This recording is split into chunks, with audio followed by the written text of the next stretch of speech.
Okay, I think we'll make a start. So, welcome everyone. Welcome, good afternoon, and welcome to this is our third Time for You wellbeing session. We appreciate you all under so much pressure at the moment, and there's in these challenging times, and that's why it's so important to have some time for you. I'd like to welcome Marion Langsford from the Emotional Logic Centre, who will be running the session today. And emotional logic makes sense of unpleasant emotions. You can then harness that emotional energy to face life's challenges, build emotional resilience, and embrace change. There's a few items just need to cover quickly. As I've said, please could you remain on mute through the session unless you're invited to unmute. Please can you use the chat box and post any questions in there. And we are recording this session today. If you could ask your questions, Marion will answer some of your questions at the end of the session. And any questions that aren't answered in the session today will be answered in the next session we have with Marion on the 10th of March. So I just wanted to welcome and say thank you to Marion for coming along today, and we hope we get some real benefit from the session. So I'll hand you over to Marion now. Thanks, Marion.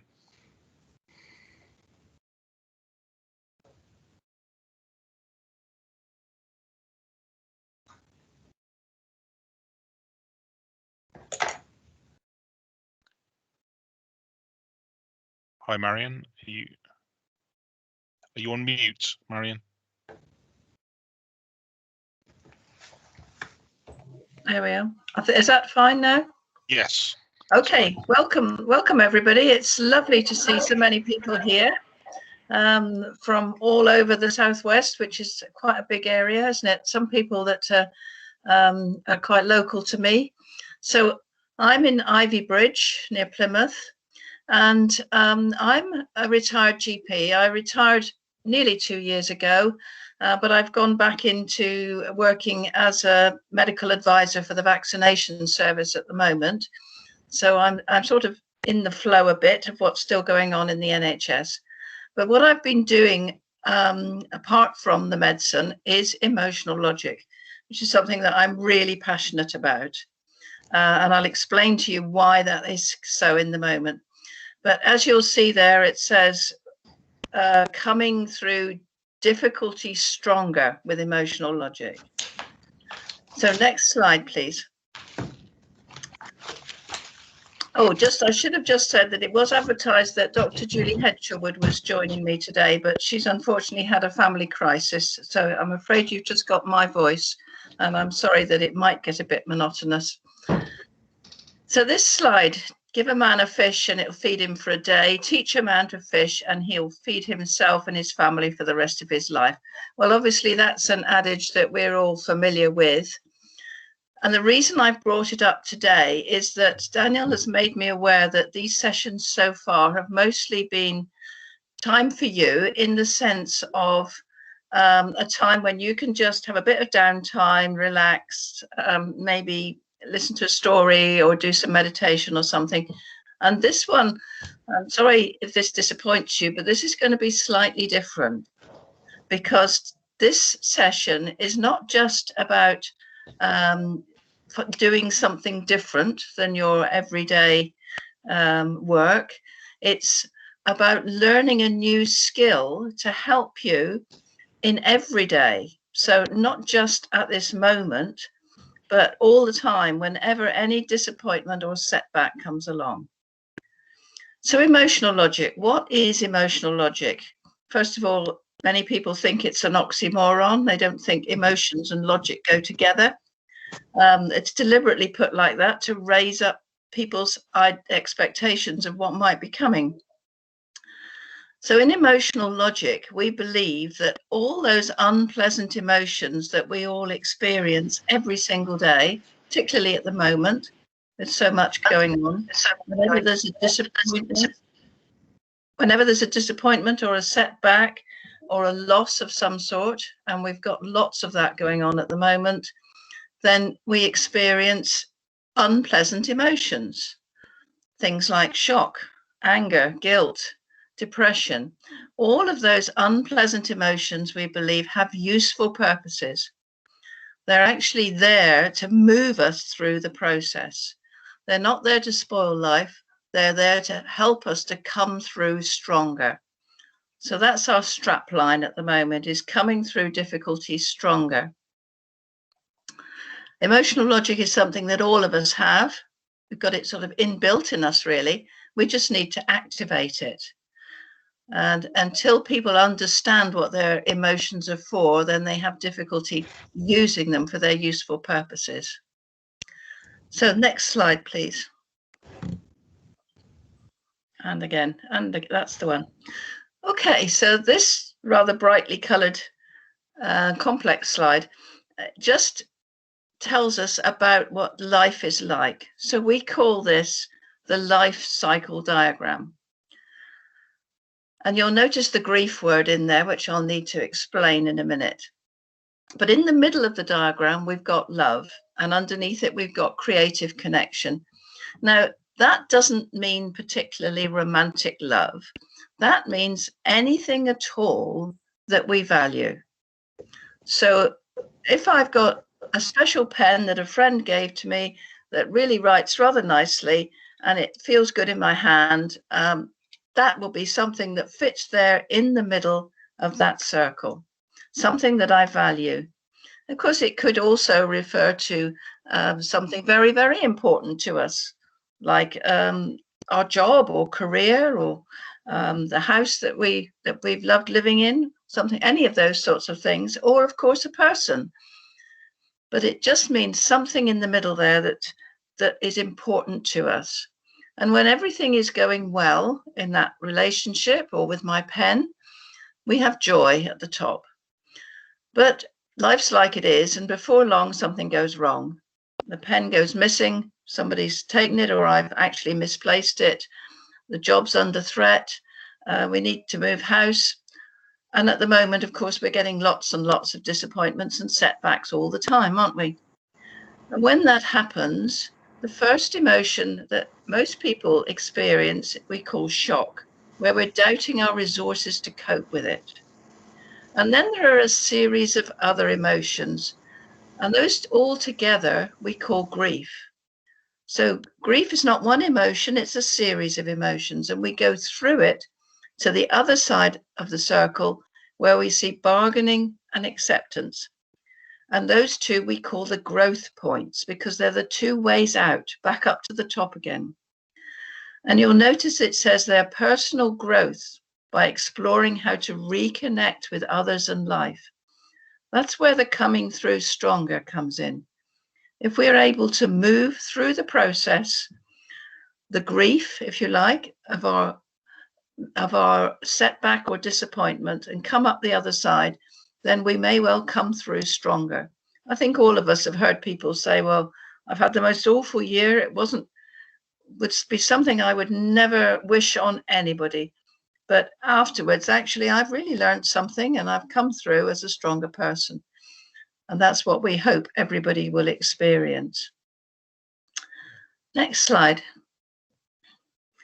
So in emotional logic, we talk about things a bit differently than people do in everyday life. We have our own language, if you like. So we talk about grief, but we say grief is not just about bereavement. It's about every single thing that we value, that we either lose or that we're afraid we might lose. Because if we're worried about losing something, then that can set off the grief emotions even more than having lost something. You know, we all might say, oh, so-and-so's giving me grief. We sometimes use that in everyday language, don't we?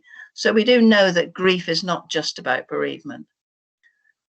Grief is not one emotion, it's a process. I've already talked a bit about that. But we're supposed to keep moving through it. We're not supposed to stop in the middle of it.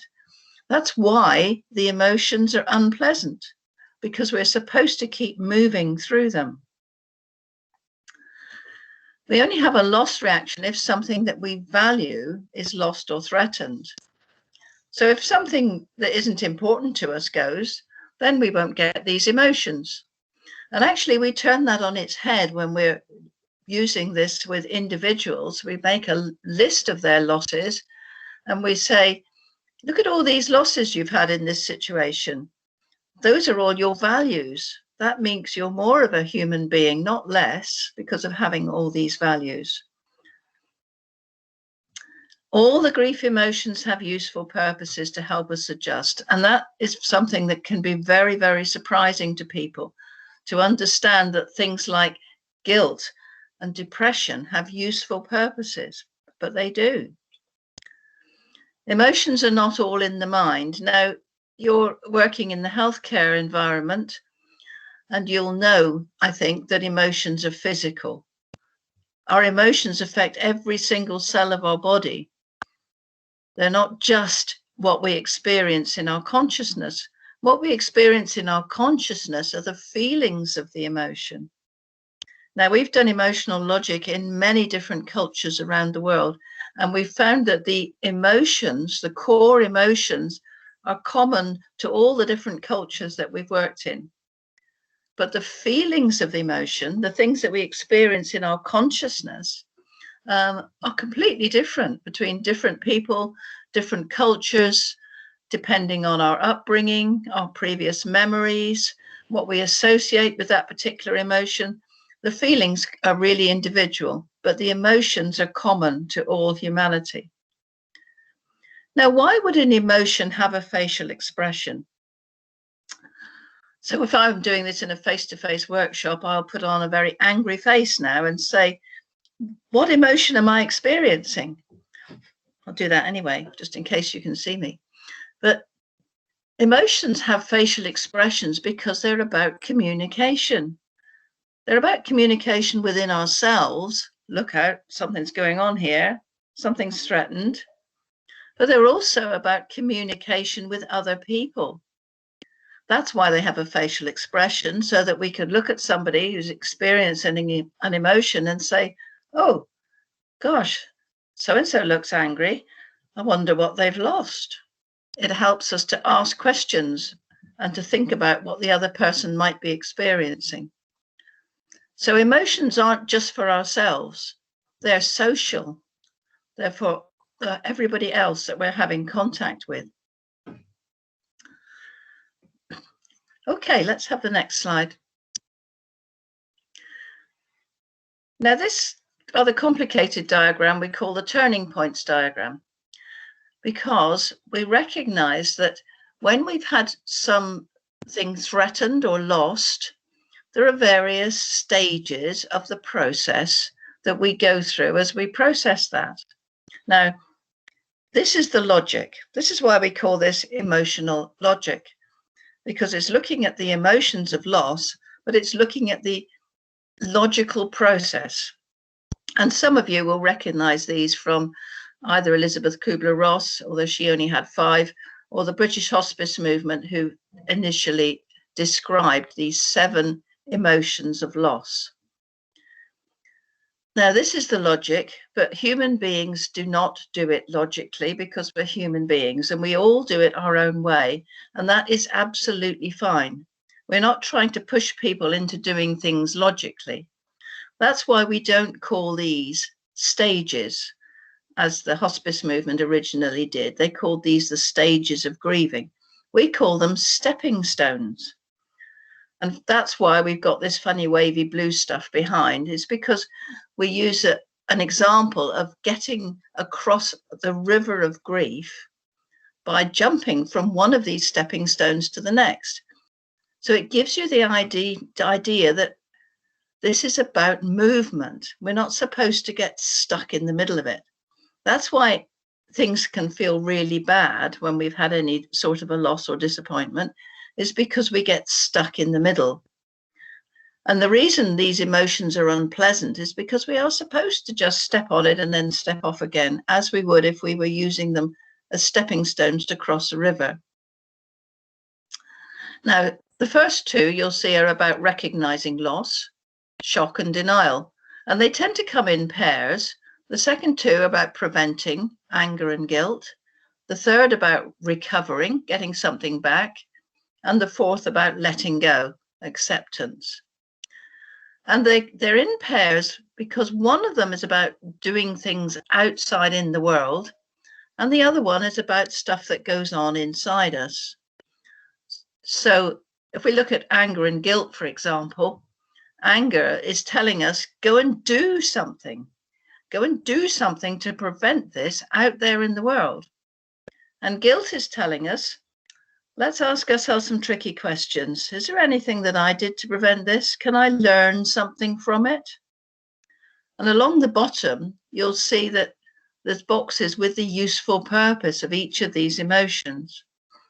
Now, I expect that's much too small for you to read. And actually, we haven't got time to look at the useful purposes of all the emotions today.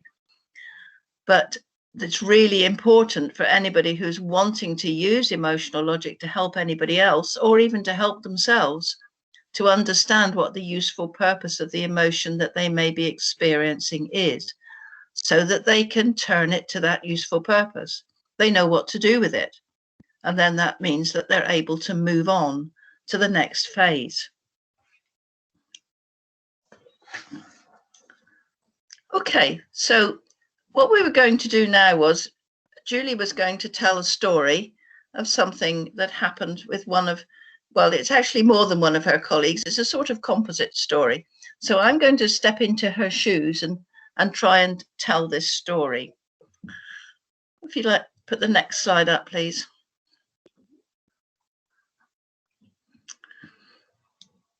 So we do have permission to use these stories, so it's okay.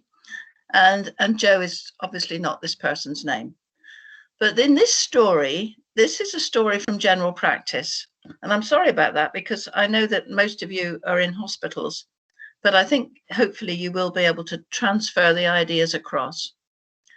So this is about a doctor, a salaried GP, who was feeling very fed up, emotional, and stuck. And she started to tell the story to Julie about how she, what had happened for her. So she'd been in her evening surgery, and she had suddenly found that she was getting extra calls coming through after the time that she should have finished. And she started to get quite annoyed about this. And she realized that the duty doctor was not herself. So why was the duty doctor not picking these up? The duty receptionist said, well, duty doctor's gone on a visit and they're then headed home. And actually all the other doctors have gone home as well, because they've got young children and they wanted to do bedtime or what have you. So there's only you here left. So that's why you're picking up all these calls. And she got crosser and crosser about it. And she said to Julie, I think I'm going to pack this job in, because I can't cope with this business of being used like this. It's ridiculous. I'm going to look for another job. So Julie, being an emotional logic coach and understanding what people do with their emotions, said, well, don't just talk to me about this situation. Use these cards. Now, if any of you can see what I'm holding little orange cards like the one in the picture there. And we have these actual physical cards with the names of the different emotions on the front, and on the back of them, a bit of writing, a bit of teaching about what the meaning and the useful purpose of that particular emotion is. And what we tend to say in emotional logic is, don't tell me how you feel. Show me using these cards. And the thing about this is that it's what we call a third dimension method. So in a counseling mode, we might sit there with our head on one side and say, so tell me what happened. So what went on? And it can be quite long. And, I'm sure it's very useful for people to tell their story, but it doesn't always get a solution in a short period of time. Whereas emotional logic is very solution focused in the way it works. And talking about the emotions while they're out there on the table, or at the moment while we're having to use Zoom technology, they're on the screen. The person can actually move the cards around on something that we call the tools site that we've got. You're not looking at each other in the eye and talking about the emotions, which some people don't like. You're actually looking at them out there on the table or on the screen and talking about what their useful purposes are. So Joe laid these emotions. This was how my emotions went in this situation. I was really, really angry when I realized I was stuck there in the surgery dealing with all these extra calls and everybody else had gone home and left me to it, even though I wasn't supposed to be duty doctor. But actually, I was a bit powerless about it as well. So the anger is telling me I've got to do something to prevent this. But the depression, the useful purpose of the depression is telling you you've got limits. Recognize your limits. There are some things that you can't do anything about. So she felt totally powerless and reaching the end of her limits, as well as having her anger. And that's not a comfortable place to be. Then she started to feel guilty because she's a doctor after all, and these were all needy people, and she was supposed to be helping them. So why did she feel so angry about it? She needed to just ask herself some difficult questions and get on with it. And then she went home, and she was still very angry with her when she got home, and she was very short with her family and shouted at the kids, and then she started to feel depressed about that as well. And then she did some bargaining. Now, bargaining, of course, is not actually an emotion, is it? The emotion behind it is yearning or longing.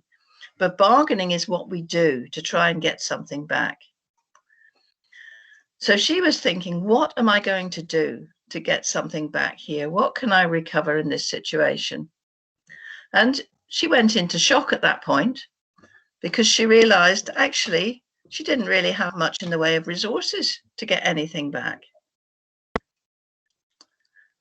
And that sent her straight, you see the arrows going round, that's the timeline. That sent her straight back into the anger and the depression mixed up together, which is what we call a whirlpool. And if you come to the session in a fortnight's time, you'll learn quite a bit more about whirlpools because they're really quite important. When two emotions that actually have useful purposes get tied up together, then they become much less useful. So what Jo did was she decided that she was going to bargain on something, and that was having more time with her family without this happening to her. And the way she was going to do that was she was going to hand in her notice at work. So that was the point at which Julie picked up the story. Now, I want to say a little bit here about shock, because you see shock there at the bottom of the pattern, not in the logical place. If you remember, if we looked at the logical sequence, shock was at the beginning. Can I have the next slide, please? Now, this card with the little icon on it is what we call the picture card. So we've got two sets of cards. We've got the ones that I waved at you just now, which are just the plain orange ones with the word on the front and the writing on the back. And then we've got some that we used to call the children's cards that have got these little icons on. And they've got slightly more child-friendly writing on the back. This is a composite slide here. It's got one of the children's cards, but we don't call them that any longer. We now call them the picture cards because we realized that a lot of adults like to use them as well, particularly anybody on the autistic spectrum who has difficulty with naming emotions and recognize emotions do find these helpful. But the words on this slide are actually the words from the back of the ordinary adult card. So shock. Shock is about recognizing loss. So in a logical process, it would be right at the beginning. And it means I'm doubting my resources. I don't know how I'm going to cope with this situation. But it has a useful purpose. It's telling us to stop what we're doing and find a safe place to review our resources. Find a safe place to work out what we can do about this. Now, we all know that the physical emotions of shock are related to things like adrenaline and cortisol and those physical bodily hormones that affect our nervous system. So if we're doing this in a workshop, we'll get people to recognize what their shock feelings are. Because unless you recognize that you're in shock, you won't know what to do with it. And people come up with things like palpitations or tense muscles or butterflies in the stomach, all those sorts of things, all physical things. And then we say, what sort of a safe place have you got? And we talk about 3 sorts of safe places. The next slide, please. Now, this is a bit of a strange picture here, but in case you can't work out what it is, it's a pair of meerkats in a temperate zoo, standing underneath a heat lamp, because, of course, meerkats come from hot, deserty sort of climates, and the southwest of England is not like that. So they get quite cold at some times of the year. So they've provided them with this heat lamp. And this is just supposed to be a demonstration of the 3 sorts of safe place that we talk about. So we talk about a physical place, so somewhere that you can go when you've got those butterflies in your tummy or the tense muscles, or you know that you're beginning to get a migraine because something or another's going on and you don't know what you're going to do about it. So that might be your bedroom. It might be, if you're at work, it might be dive off to the loo and lock the door. So any sort of a physical place where you can get your head together and work out what you're going to do. Next one, we say a frame of mind. Now, that can be quite something just beyond the mind. So people will say, well, maybe, mindfulness, meditation, something like that. Those are okay as far as they go, and they're very good at calming down all that adrenaline and letting everything settle, which does take, a matter of a few minutes or so sometimes. But then you've got to come out of that enough to be able to work out what you're going to do. Because as we say at the bottom there, a safe place in emotional logic terms is not a bomb shelter where you just hide away and hope that the bombs will stop dropping and you can come out. Because if this is a situation that's not going to go away, you need to work out what you're going to do with it. It's a planning department. And then the third sort of safe place, probably the most useful one of all, if we can get to it, is a relationship. Now, that's not just somebody who says, oh, yes, that happened to me too, isn't it awful? Or somebody that says, oh, dear, yes, isn't it dreadful? Oh, yes, tell me all about it. It's somebody who says, okay, so that sounds bad, but let's have a think. What have you lost in this situation, or what are you afraid you might lose? And what can we do about it? Because, as I said before, emotional logic is solution focused. We're looking to get round to that other side of the life cycle diagram when we can either get something back or let something go or do a bit of both and get back round to the top again, having come through stronger. Okay. So let's go back to Just Story of Joe. Let's have the next slide. Have the next slide, please.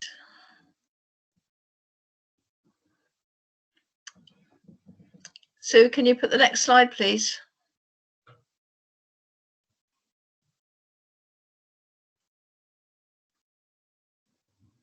Can somebody give Sue a prod for me, please? Daniel? Marion, is it the loss reaction worksheet? There it is. Thank you. That's I can the one. See, you can see that. That's up now. Thank you. There was just a bit of a delay there. So this is the next phase. We have 3 phases in an emotional logic conversation. There's the one with the cards, like you saw earlier on. Mapping the emotional world, we call that. What's going on with your emotions? And then the next thing is, what are the losses that are driving those emotions? Now, in this story that we've heard here, you might be able to think, well, the loss, what was the loss? Well, she lost time, didn't she? She lost time with her family. Maybe she lost her patience. But actually, Jo made quite a big list of losses that she'd got. And we like, in this situation, to break things down into the tiniest possible bits. So this is not just lumping things together and saying, well, you lost that. There we are. Because of where this is going, we're going to try and find something small to do something about. So we need to get it as small as possible. So this was what Julie asked her friend. That sounds really upsetting and difficult, but what did you lose? And what were you worried that you might lose? And each of these hidden losses that Joe named itself was driving one of those loss reactions, one of those grief processes. So no wonder she felt really mixed up and her emotions were going round in a circle. So she'd lost fairness, being treated with consideration, the respect of her colleagues, being heard, her self-respect, control of her workload, leaving in good time, time with her family, the enjoyment of her work. That's a big one, isn't it? Faith in her workplace and respect for her colleagues. So she'd lost. She felt that they didn't respect her and she didn't respect them anymore either. Now, each of those was driving its own loss process. So what Julie then asked her friend to do was to tick right now, at this moment, as you're spending this time with me, what do you feel right now? So we saw the cards that showed what you felt at the time, but what emotions are you experiencing about each of these individual hidden losses right now? And you'll see that there's lots and lots of ticks there. So some of them have only got one tick, leaving in good time, she just felt guilty about. Interesting, isn't it? But there was lots and lots of anger and lots of depression and about lots of the different things. A bit of shock still, even this divorce from it, there was still a bit of shock going on. No ticks in acceptance and just a few ticks in bargaining. So what did Julie do next? Give me the next slide. She did a little bit of teaching. So emotional logic is lifelong learning. It's not a therapy, it's learning about your emotions. So when we're talking emotional logic with anybody, we're teaching people what their emotions are for and suggesting ways that they might be able to use them for their useful purposes.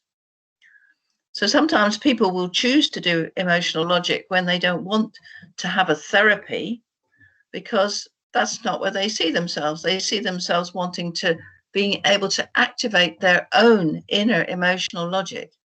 And of course, once they've activated it in one situation, they'll know what to do the next time as well.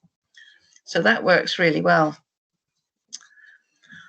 So we call this the growth cycle roundabout. This was actually designed by, some of you might know David De Lorenzo. He's a youth and family worker working at the Zone in Plymouth, who does emotional logic with the young people that he deals with, who are young people with a diagnosis of personality disorder. And he designed this. So we're coming up the road, the one way up the arrow, having had a loss or a disappointment or a setback, having got through the first bit of the process, what some people call the stress cycle, the shock, denial, anger and guilt bit, and they're up to the bit at the end there, what we call the growth cycle. And they're going around, can I bargain this back? Whatever it is that I've lost, can I bargain it back? No, it's too difficult, I can't get it back. Going round the roundabout, can I accept it? No, it's too important, I can't let go of this thing, it's too important to me. Back round again, can't go back down the one-way street, so round again, can I bargain? No. Can I accept? No. Going round and round the roundabout and getting rather tired and short of fuel, if you use the analogy. So they say the depression is like a short stay lay-by. You can pull off there for a bit, and while you're sitting there, you can work out maybe what you might be able to do. Now, this, just to say, this depression in emotional logic is not clinical depression. We're not talking about people who are deeply entrenched, where their brain chemicals have gone on holiday and they really are not able to get themselves out of it. This is everyday depression, the sort of thing that we all experience, probably, if not every day, probably several times a week, when life's got so difficult that we just don't know what we can do about it. We've reached the end of our resources. We've reached the end of our tether. We've reached our limits. If you remember, depression, the useful purpose of depression is recognizing our limits might encourage us to stop trying for the impossible. So what's been going on with this roundabout is this person has been trying the impossible in one direction and then the impossible in another direction. And then they need to just take a break and work out what they can do. So what the really useful thing that can happen on the depression lay-by is to work out, how can I split this loss that I'm going round and round about into bite-sized chunks? Is there something here that I can bargain back? Is there something here that actually I now feel ready to let go of? So we say that, we call this the growth cycle, and we say that things are growing on depression as well. The place of decision, we say. So the power of decision, but also we say wisdom is growing on here. And maybe humility, which is not necessarily very popular these days, but it's something that does grow on the depression stepping stone if we're recognizing our limits. But we find that there are things we can do something about. And then the little man with the stop sign maybe can turn it around, and there's something there that we can recover and something that we can let go of. And that tends to unblock the whole situation. But we have quite a lot that we like to say about bargaining. And we always teach on this when we're teaching about the useful purposes of the emotions. Next slide. Bargaining styles. So we always get people to have a look at a list of words to do with bargaining. And we talk about the 3 styles of bargaining. So we talk about, I'm going to take them from the bottom up. We talk about aggressive bargaining, which is to do with, I've got needs and I'm jolly well going to get them met, and it doesn't matter about anybody else at all. Now that can work quite well in the sense that you can get back whatever it is that you want. But the trouble with it is it breaks relationships. And that can lead to what we call secondary losses. So you might get back that thing, whatever it is that you're bargaining for, but in the process, you've lost a whole load of other stuff that could be very important. And then we talk about, going to the top now, we talk about passive bargaining. So that's where, well, I'm just going to hope that somebody notices. If I sit here quietly, look a bit sulky and unhappy, maybe somebody will notice that actually I've got some need, and they'll ask me what it is, and then perhaps I can say what it is and I might get it back.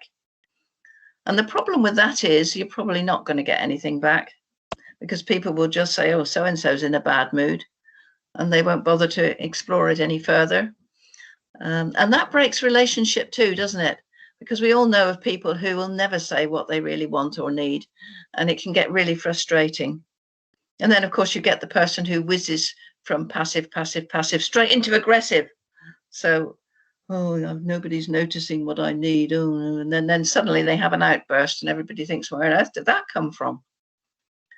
But the middle one is the one that we're always encouraging people to explore. And that's the assertive one, where I've got needs, you've got needs, let's meet somewhere in the middle. Takes longer and it's a bit harder work, but it builds relationship as well as being productive for whatever it is you're trying to recover. So what had Jo done? Actually, what she did do in this real life scenario, she went into work the next morning. She deliberately didn't say hello to anybody at all. She hung around at the practice manager's door and sort of said from the doorway, I didn't get home until 9 o'clock last night. I had picked up all these extra calls. I'm really not very happy about it. And the practice manager was in the middle of doing something else. And she just said, oh, well, I suggest you have a chat with Dr. So-and-so about it because they were supposed to have been on duty. And that was that. So that was why she thought her bargaining had not worked and she was going to just hand in her notice, because that was that. Bargaining hadn't worked. She went into shock and back to her anger, depression whirlpool, which you'll learn next time, in a fortnight's time, causes destructive behavior. So she'd become destructive on her career, effectively, by giving up a job that she had been enjoying previously. So that was what Jo did. But of course, if she had been somebody who was more prone to aggressive bargaining, she might have stormed in the next morning, determined to give everybody a piece of her mind, upset all her colleagues by telling them how selfish and thoughtless they were, stormed into the practice manager's office and said she would jolly well leave if things didn't change, without explaining what on earth was going on, and generally upset everybody. Or she might have done what she actually did do in the end, after discussing it with Julie. She might have requested a meeting, set out the agenda item of what had happened and what she thought should go on. Now, that would have been the assertive one. And in fact, that was what she did do. And it resulted in a whole change in the whole environment. And I'll talk a little bit about how that works in a minute. But just to say a little bit more about bargaining, because we never tell people off for their bargaining style, because people have learned how to bargain during their early life, and it has worked well for them up till now. They've learned it because that was the way things went on at home, or maybe because it wasn't very safe at home to put your head above the parapet. You learn to be passive. So we don't say to people, oh dear, you haven't been doing it very well. We just say, let's try something a bit different. Okay, next slide, please. So this is the third bit of the 3 phases of the emotional logic conversation. Remember, the first bit was mapping the emotional world, what emotions are going on. The second bit was what are the losses, what are the hidden losses that are driving all that emotion. And the third bit is making the action plan.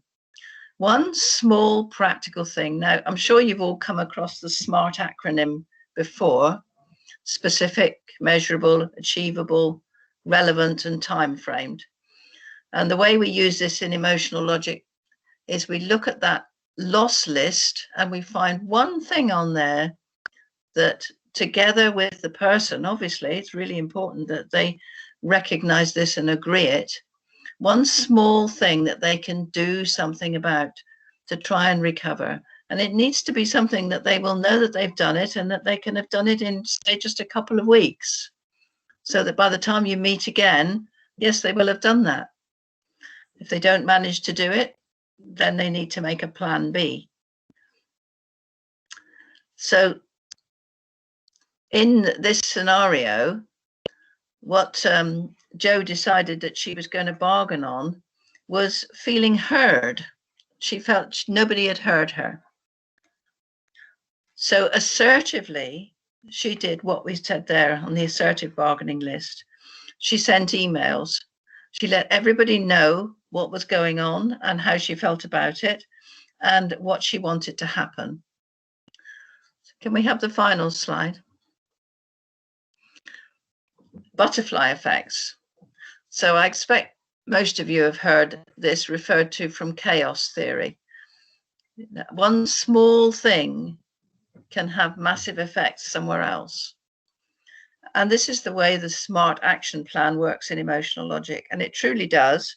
You'll have to just believe me for the moment, unless any of you have ever actually used emotional logic for yourself. I was using it with my patients in the practice before I retired, and I've used it a lot more since. But you make one small action plan to recover one small thing. And as that is recovered, lots and lots of other things come back. They just do. And immediately as well. It's not something that takes a period of time. So what happened for Jo in this situation was she sent an email. They had their practice meeting the following week, and she brought up this and discussed what had happened in a calm, collected, rational way. And they had a good discussion about it and recognized that there was an issue. And of course, she wasn't the only person who'd ever experienced this. And the outcome was that they asked her to be the lead for a new initiative that they called equitable working. So she was asked to make sure that everybody was having their needs met as regards this, that people were recording what extra time they were doing, and that if they were having to stay late, that they were able to get off earlier another time. So if you think about the different losses that she'd had on her loss sheet, I think you will agree that she recovered a lot of them. So what did she have? She had being treated with consideration, respect from her colleagues and respect of her colleagues. Of course, the being heard, which was the one that she tried to get back in the first place. Self-respect, control of her workload, leaving in good time. Well, she may not have got that back every time, because there may still have been some evenings when she had to stay later. But if that had happened, she'd been able to leave in good time another time to make up for it, which then meant that she got the time with her family back. And sure enough, she got the enjoyment of her work back. So actually, she got back all of those things just by bargaining on one thing, being heard. Thank you. That's the end of the PowerPoints. So I'll stop sharing that. And I see lots of questions have been coming up in the chat. Have you identified any themes there, Daniel, that you think we should look at this moment? Yeah, so we've had a question from Alexander Clennell White, and they'd like to know, what is the emotional logic that drives imposter syndrome? Oh, that's an interesting one. Yes. I think that is a whirlpool. So it's not just one emotion, is it? It's a whirlpool of guilt with probably a bit of anger and maybe a bit of depression. I think this one that perhaps we could discuss a bit more next time, if that's possible. Sorry, what was the first name of the person? Alexander. Alexander. Yeah. Alexander, if you're able to be in a fortnight, Alexander, do you think we could explore that a bit more? Would that be all right? Alexander, would you mind unmuting? Yeah, sure. I was just typing. I'll try to be here. I'm not entirely sure what my diary is going to be like. Okay. I mean, otherwise, the other thing is that we could, if you wanted to let me have your email, are you on nhs.net? Yes, that's right. Okay. So I could communicate. If you weren't managing to be in next time, I could communicate with you directly about that. But with the imposter syndrome, obviously the person feels that that somebody is putting them up on a pedestal, or they're putting themselves on a pedestal, and they shouldn't actually be there. So there's a lot of self-questioning going on, but also there's this feeling of, but there's nothing I can do about it. I'm up here on this pedestal. I shouldn't be here, but what can I do? How can I tell anybody or explain to anybody that I shouldn't be here? So I think there's a lot of the powerlessness of depression mixed up with the guilt.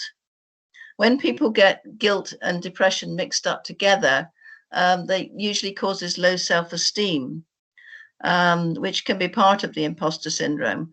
But I think with imposter syndrome, you've got a little bit of something else as well, because I think sometimes people do feel a bit cross about the situation that they're in. Would you agree? I think it's, from what I read about it, it's kind of like unfounded thoughts. So yes, somebody thinks they're a great writer, but they don't understand how they became a great writer, and they feel guilty about being a great writer because they think everybody else is better than them. Yeah, that's right. So that would certainly fit with a low self-esteem sort of situation, wouldn't it? But I think, yes, okay, so that would definitely be an interesting one to discuss. Maybe you and I could have a bit more of an in-depth discussion about that. But it's definitely a whirlpool of more than one emotion. And that's what happens when you get two healthy adjustment states complicating each other. Neither of them can fulfill their healthy adjustment purpose. And so it appears as something completely different. So things like self-harming come out of, for example, an anger-guilt whirlpool. And if you think about anger and you think about guilt, neither of those would you think would be associated particularly with self-harming. But when the two get tied up together, they do. And I mentioned when I was talking about Jo, how she'd got her shock, no, not her shock, her anger and her depression tied up together, and that made her destructive. So these whirlpools are something that have been described empirically rather than things that have been worked out. But I'm going off onto next time's talk at the moment, so I better not go on there anymore. And is that okay, Alexander? Yes, thank you. Thanks, Alexander and Marion. What happens if your concerns are not heard? Was another question we had. Okay, that's a bit general, isn't it? So the thing about emotional logic is it's hearing people at a very deep level. And when I've been teaching this to medical students, they've been saying to me, but why do you say that it's hearing people at a deep level? Because you don't ask them to tell the story. And it's true that we don't ask them to tell the story, but by recognizing their emotions, by looking at what their cards they're putting down, and listening really carefully to the story to find the hidden losses. So identifying what is it you've lost in that situation, you really key into somebody's values. So emotional logic is very good at hearing people at the sort of level that can untangle them. It doesn't necessarily, we don't, if we have somebody that we're dealing with who, for example, has had very severe trauma in childhood, you know, somebody with a multiple ACE background, lots of adverse childhood experiences, what we do not do in emotional logic is ask them to tell us about their childhood. We avoid doing that because what we don't want to do is put them back into shock. Thanks, Marion. A different question? It's the same question. I think it was just that particular question was around Jo's the example of Jo. You know, so what if her colleagues did not? Sonia, I'm just wondering. Oh, it was Jo's. Yeah, so Jo's situation, and if her colleagues had not been supportive. So okay, thank you.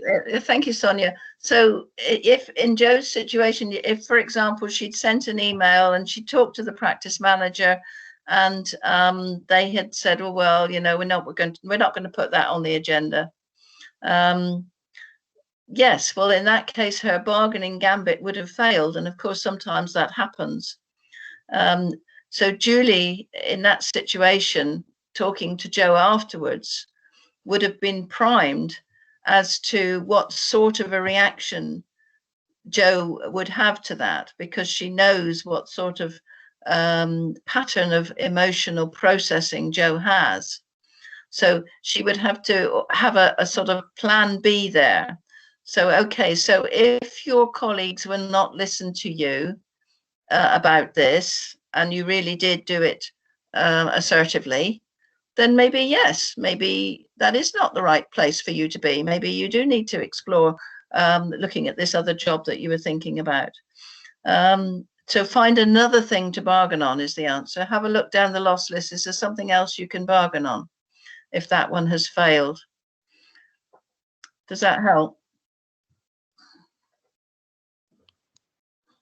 Yeah, thank you. Excellent. Thanks, Sonia.